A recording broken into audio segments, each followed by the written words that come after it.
Assalomu alaykum, Uyg'ur radiosining aziz anglag'uvchilari. Kitob o'qish sahifamizda Islom va ayol huzuringizlarda. Abdori Bayraktar Bayrakli. Tadbiriyay nashriyati. Ovozda Xadicha Uyg'ur. Qani marhamat. 5-tema ayollar, taqvolik va aql farosat. Janobi Allah ayollarning oilaviy munosabatdagi o'rnini belgilab, ayollarga munosabatlik hukmlarni bekitganda taqvo tuyg'usi va aqlning kuchini asos qilgan va uni aktiv holga keltirgan. Tuanda Allohning qaysi masalalarda taqvo tuyg'usi va aqlning kuchini nazarga olganligini ko'rib o'taylik. Birinchi, eri vafot bo'lgan ayol. Erning vafot bo'lishi tabiiy holda oila turmushida ba'zi iqtisodiy, ma'naviy va ijtimoiy masalalarni keltirib chiqardi. Bu masalalarning nima ekanligi va ularni qanday hal qilish kerakligi Baqara surasi 240-oyatda mundaq bayon qilingan. Sizlarning ichinglarda o'zi vafot bo'lib, ayoli tul qildiganlar, ularning bir yilgacha yemak, ichmak, kiyim-kechak bilan ta'minlashini, uydan haydab chiqarilmasligini vasiyat qilsin. Agar ayollar o'zlari chiqib ketsa, ular o'zlari to'g'risida qilgan qoidalik ishlar uchun sizlarga hech gunoh bo'lmaydi. Alloh g'olibdir, hikmat bilan ish qilg'uchidir. Biz oyatdan chiqara oladigan muhim prinsiplar tuvandikicha. Birinchi, eri o'lib ketgan tul ayol eri qoldirib ketgan mol-mulkdan bahramand bo'lishga huquqliq. Alloh tarafidan bolasi yo'q tul ayolga erining merosidan bahramand bo'lish huquqi berilgan. Bu ahvol jahiliyat jamiyati uchun inqilob xarakterlik o'zgarish bo'lib hisoblanadi. Ikkinchi, bir tul ayol o'zining iddati to'shqandan keyin o'z xohlagan vaqtda erining uyidan chiqib ketalaydi. Ayollarga bu jihatda to'liq erkinlik berilgan. Xulosalasak, bu oyatning oldingi qismida ayollarga turalg'u va turmushini qamdash huquqi berilgan. Keyingi qismida bo'lsa, ularning uydan ayrilish erkinligi kafolatga ega qilingan. Ikkinchi, taloq qilingan, ajrashib ketgan ayollarga qoida bo'yicha nafiqa berish lozim. U taqvodorlarning o'tashga tegish majburiyatidir. Baqara surasi 241-oyat. Bu oyat orqali ajrashib ketgan ayolga haddidan oshmaslik sharti bilan eridan nafiqa olish huquqi berilgan. Alloh taqvodor musulmonlardan ularga, ya'ni ajrashib ketgan ayollarga berilgan bu huquqni e'tirof qilishni istagan bo'lib, bu haq huquqning yeniga taqvolikni, ya'ni samimiylik tuyg'usini ilova qilgan. Haq huquqning payxon qilinmasligi, haq huquqqa rioya qilish, shundaqla haq huquq, ya'ni qonunning hammadan ustun ekanligini qabul qilish uchun taqvo deb atalgan samimiylik holati zarur bo'ladi. Alloh bu orqali haq huquqning psixologiyalik asoslariga kishilarning diqqatini og'dirgan. Ondan qolsa, albatta ikkinchi kuchni qo'zg'atish kerak bo'ladi. Alloh sizlarga oyatlarni mana shunday tushuntirdi. Aqlinglarni ishiltib tafakkur qilgaysizlar. Baqara surasi 242-oyat. Natijada qonun, taqvo va aqlni ishiltib tafakkur qilish bir yerga jam bo'lib, bir butun gavda hosil qiladi. Samimiy bo'lmagan va aqlni ishiltalmagan kishilar qonunni buzadi.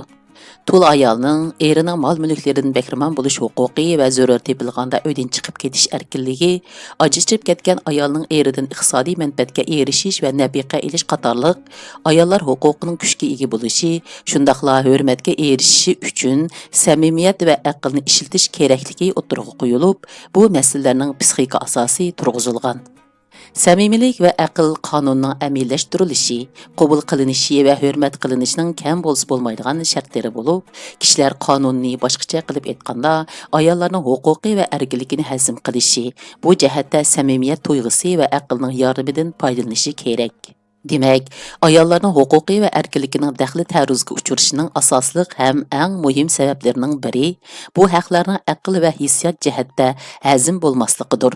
Bu sababdan Qur'on ayollar huquqining qabul qilinishini o'rgatish bilan billa inson tabiatini nazarga oladi. Insonning ma'naviy qurilmasida yildiz tortolmaydigan, u yerda o'zini aks ettirolmaydigan va qabul qilinmaydigan qonun-qoidalar ijtimoiy tartibni saqlashga yetarli bo'la olmaydi. Agar ayol o'ttirsidagi ko'ngilsizliklardan kelib chiqqan salbiy masalalar va bular keltirib chiqargan ayrilish, ajrashish, huquq huqumiga ziyon yetkazmasa, undaqda bu ta'lim-tarbiyaning mazkur jamiyatda cho'nqur yildiz tortganligi, shundaqla qonunning nufuzining tiklanganligidan derak beradi. Ayol o'ttirsidagi ko'ngilsizliklarning qonuniy masala darajasiga ko'tarilib, uningga ziyon yetkazmasligi uchun Alloh biz immunit sistemasini qo'g'duvchi deb ataydigan taqvo va aqlni faol harakatga keltirib, ma'arif orqali jamiyatda qonuniy hurmatlash va tunish engini yuqori ko'tarish kerakligini o'ttirib qo'ygan. Qanun tərbiyəsi, qanunlarni öyrəniş və izahlaşdan başqa, cəmiyyətdə qanuni bolğan hörmət rayını umumlaşdırış fəaliyyəti olub hesablanıdı.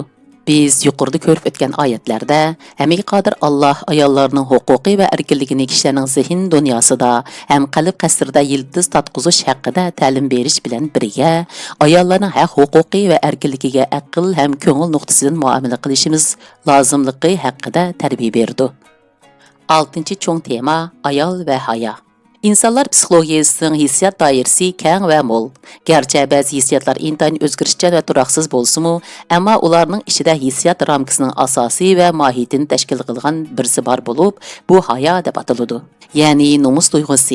His duygular insanların hemisde okşaş bolmaydigan bolğaşqa, küçlük acizlik cəhətdə kişi qarab farqlıq boludu. Amma haya duygusunun insanlar toğulışıdırla her kişide her xil bolduğan alayligi yo'q. Kişiler arasında hayat duygusidagi o'xshamaslik, ya'ni tug'ilgandan keyin andin yashayotgan muhitning ta'siri natijasida baliq keladi. Garchi har qanday kishi hayot duygusi bilan dunyoga kelsa-mu, ammo keyin ko'rilgan o'xshamaslik ularga ega bo'lgan ma'rif tarbiyasi sababidan kelib chiqqan. Haya, tetik bo'lish, taraqqiy qilish, bir narsani nomus qilish, o'tni ulg'aytish yoki po'lab kuchaytirish, bir yerni munbat qilish, birovga salom berish, nomus qilish, tortinish va kamtar bo'lish degan ma'nolarni bildirdi. Tuvanda bu ma'nolar haqida qisqacha to'xtalib o'tamiz. Birinchi, tetik bo'lish. Haya hukmi jonliq, tirik ma'nosini bildiradigan hay hukmidan kelgan bo'lib, hay mavjud bo'lish degan ma'noni bildirdi.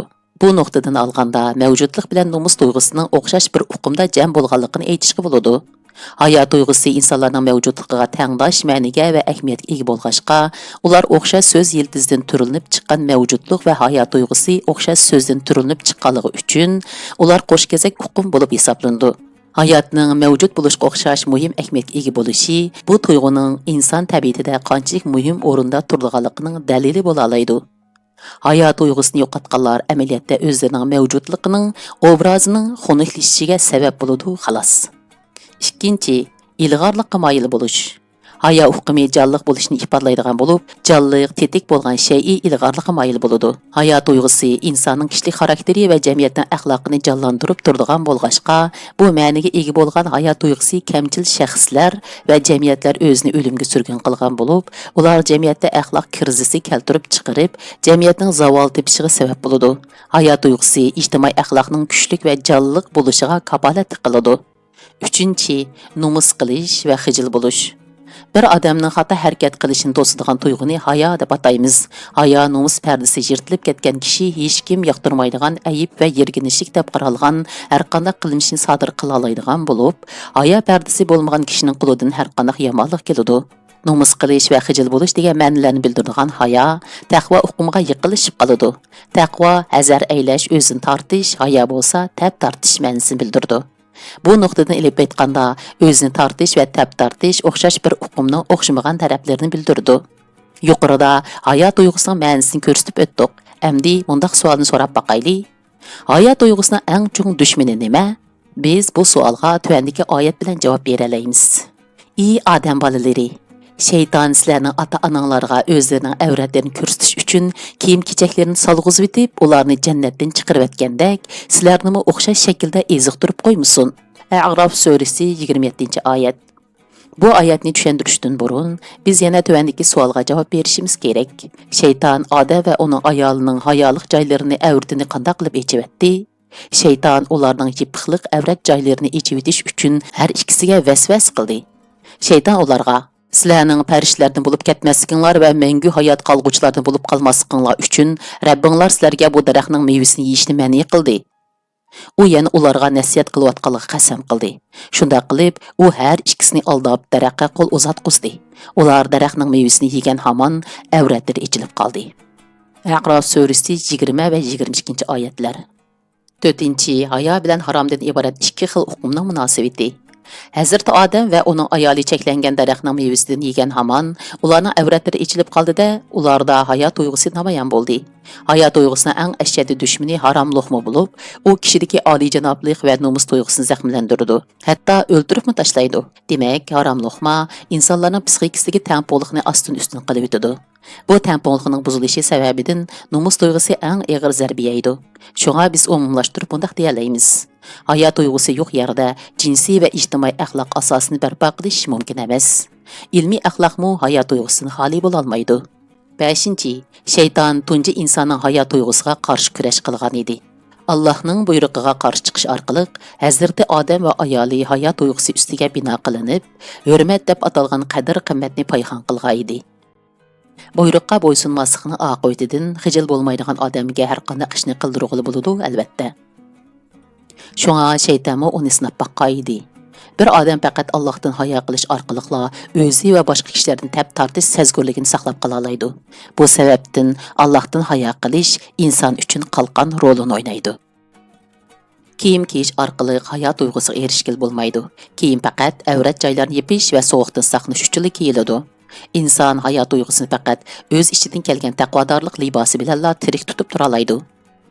Hammaga qodir Alloh A'rof surasida moddiy libos bilan taqvo libosi hukmini kun tartibga ilib keladi. Ey odam bolalari, biz sizlarga haqiqatan avratinglarni yopadigan va zinnatlanadigan libosni tushirdik. Taqvodorlik libosi eng yaxshidir. A'rof surasi 26-oyat. Alloh bu oyatda tilga olgan taqvodorlik libosi hayot tuyg'usining dal o'zi bo'lib, tashqi jihatdan yepishdan burun ichki jihatdan o'rnatish kerak. Tashqirini yo'gab, ichki dunyosida hayot tuyg'usini, ya'ni taqvodorlik libosini cho'rvatgan odam har qanday yomonlik qila oladi. Ichki dunyosida hayo libosi bilan zinnatlanish hamidan muhim o'rinda turadi. Garchi tashqi kiyim avrat joylarni yepish va zinnatlashda muhim rol o'ynagan bo'lsa-mu, lekin ichki libosdek taqvodorlikning o'rnini ola olmaydi. Bu sababdan bu ikki libosni birlashtirish nihoyatda muhim ahamiyatga ega. Ayol kishi hayot tuyg'usi orqali ijtimoiy axloqqa bo'lib jinsiy axloqqa hayotlik ato qiladi. Hayot tuyg'usiga o'xshash bir tuyg'u orqali bir ayolni ayolga aylantiradigan, uni zinnatlaydigan, kishilik xarakterini qo'g'daydigan va xor holatga tushirib qilishdan saqlaydigan yana bir ichki tuyg'uni topqil bo'lmaydi. Ayollarning hayot tuyg'usi jamiyatni jannatga aylantirib qolmay, kelgusi avlodlarning oliyjanobligini belgilaydi. Hayot tuyg'usi obida bo'lib, bu obidni o'rib tashlash va obidaning ichidagi ayolni zaxmlantirish amaliyotda jinsiy axloq o'liga o'ri qo'lganlik bo'ladi. 7-cho'ng tema ayollar va iffat. Hayo bilan iffatning cho'nqur, mustahkam va zich munosabati bor. Amaliyotda biz nomus tuyg'usi deb ataydigan hayo iffatning asosiy o'lini tashkil qiladi. Birinchi, iffatning ma'nosi.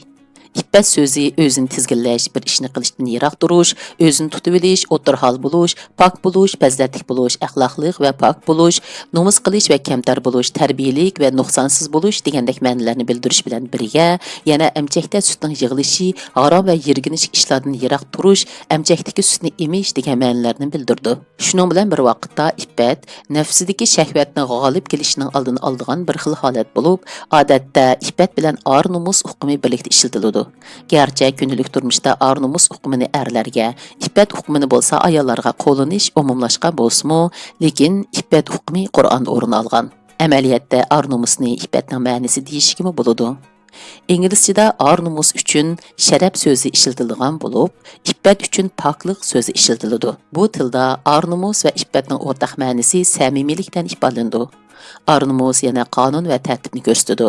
Hurmat va ishonch qatorliq barliq fazilatlarni tashkil qilgan ar-nomus birovning shaxsiy va maxfiy sirlaridan xabardor bo'lish deganlik bo'ladi. Jibril alayhissalom boshqa farishtalar bilmaydigan nurg'un sirlarni bilgashga namusi akbar deb atalgan. Toyib ya'ni pokiz hukmi arabchada iffat uchun ishlatiladi.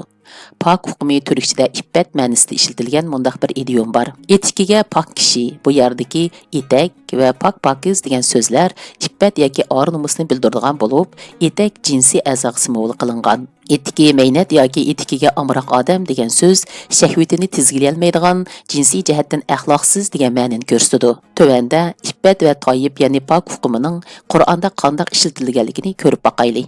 Ikkinchi, Qur'ondagi iffat o'zini tortish.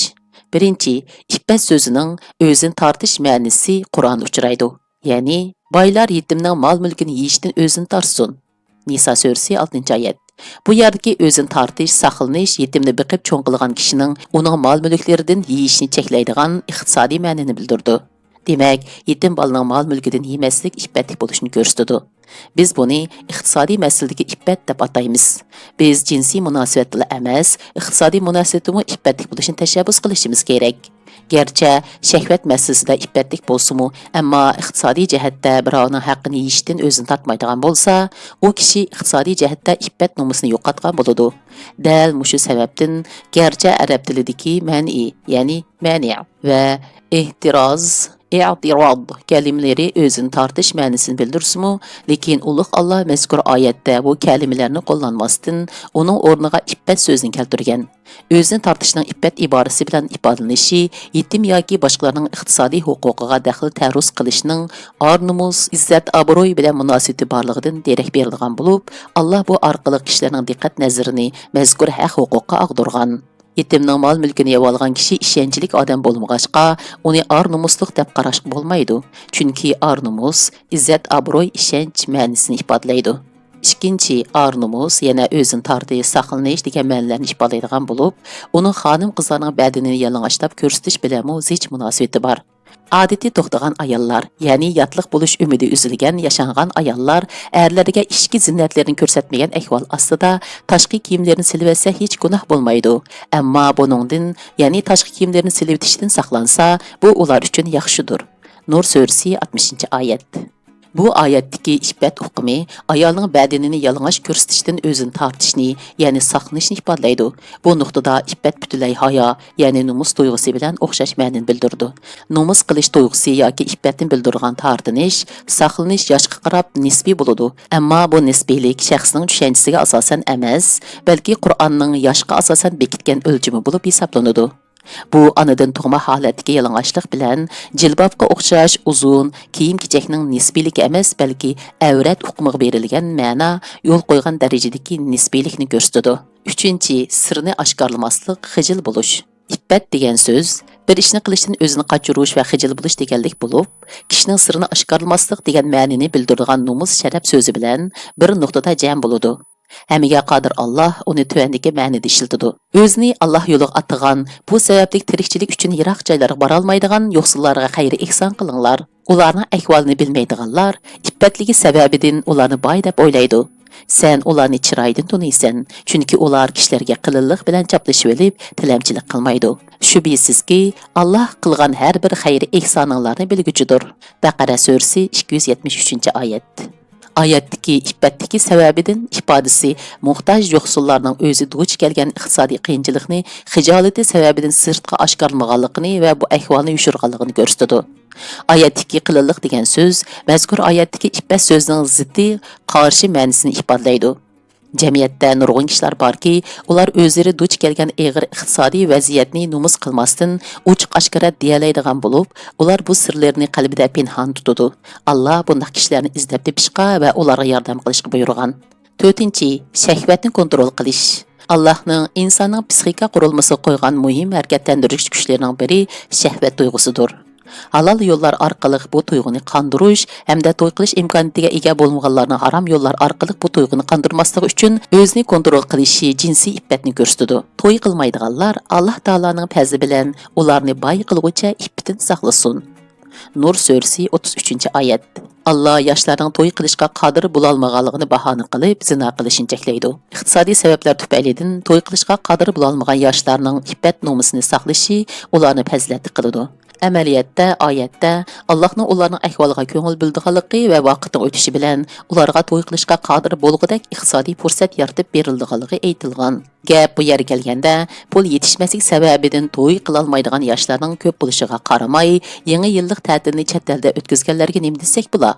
Ularga dindagi muhim masalalar yetkazilmagan va bu sababdan ular bu muhim nuqtalarni bilmay qolgan bo'lishi mumkin. Diniy xodimlar, ya'ni zotlar, bundaq kishilarga namrat yo'qsillar kun sari eshiyotgan kunimizda zarur bo'lmagan dam ilish xarajatlarining isrofining vabolini yetkazishi, tabliq qilishi va eskartishi kerak. Ishonch va maxfiyatlikni saqlash ma'nosidagi nomus sharaf kalimasi o'zini tizginlash, yomon ish qilishdan saqlanish va izzat tortish degan ma'nolari bilan iffatni, ya'ni jinsiy ozg'unlikni to'sish va tizginlashni ifodalaydi. İffət nomusini saqlaydigan, nomus duyğusu səbəbidən arzusunu aşkarlamaydigan və ularını intayını qimmatli narsalar qatarda yoşurdigan kişilər köngüldəkidək ülgülük və qədərləşki ərziydigan kişilər olub hesablanıdı. 5. Paklıq. Əməyə qadir Allah, pak ayollarını tayyib, yəni pakiz, onun əksiçə bolğanlarını hafiz, yəni meynət paskına deb ataydı. Bu haqdakı ayət tüvəndikcə. Paskına ayollar paskin erlərə, paskin erlər paskin ayollarga, pak ayollar pak erlərə, pak erlər pak ayollarga layiq. Nur surəsi 26. ayət. İlahi təqdir yaxşıga yaxşını, yamanğa yaman layiq deb qaraydı. Buna əksiçə bolğan nikahlar uzun müddətlik bolalmaydı. Amma ayətdəki yaxşı, yəni paklıq və rəzillik hukmi cinsi cəhətdən iffətini ifadalamaydı. Adətdə ular xarakterini göstərdigan olub, cinsi cəhətdəki paklıq bu hukum öz içigə alğan mənilərinin biri xalas. 6. Tarif. Qur'ondagi ayollarning iffət nomusini tasvirlaydigan yana bir hukum tarif. Tarif ko'zi faqat va faqat eridan boshqasini ko'rmaslik degan ma'noni bildiradigan bo'lib, nazar tashlash, qarash, beqishga munosabatli harakat ifodlaydi. Ko'z bosh qismiga joylashgan bo'lg'achqa, bu so'z zehnida eridan boshqa erlar bilan munosabat o'rnatish xayolida bo'lmagan, ma'naviy jihatda pok bo'lgan ayolni tasvirlaydi. İffət və iffatsizlik mingidan boshlanadigan bo'lib, shu yerdan a'zo va harakatlarga tarqaladi. Bu sababdan tarif hukmi iffatning psixika va harakat o'lchimini ifodalaydi.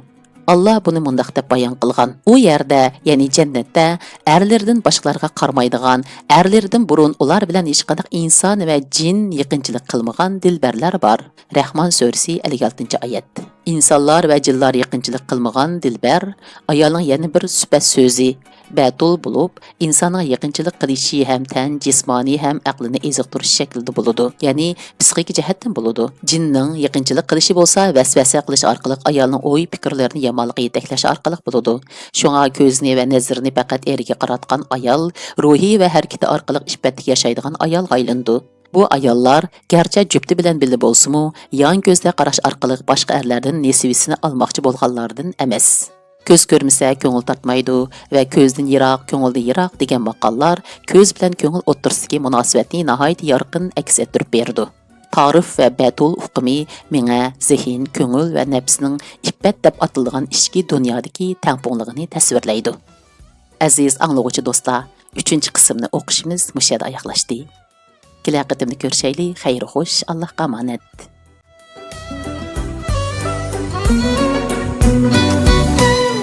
Çarçısımı vaysamay, hiç özünü mahtıma.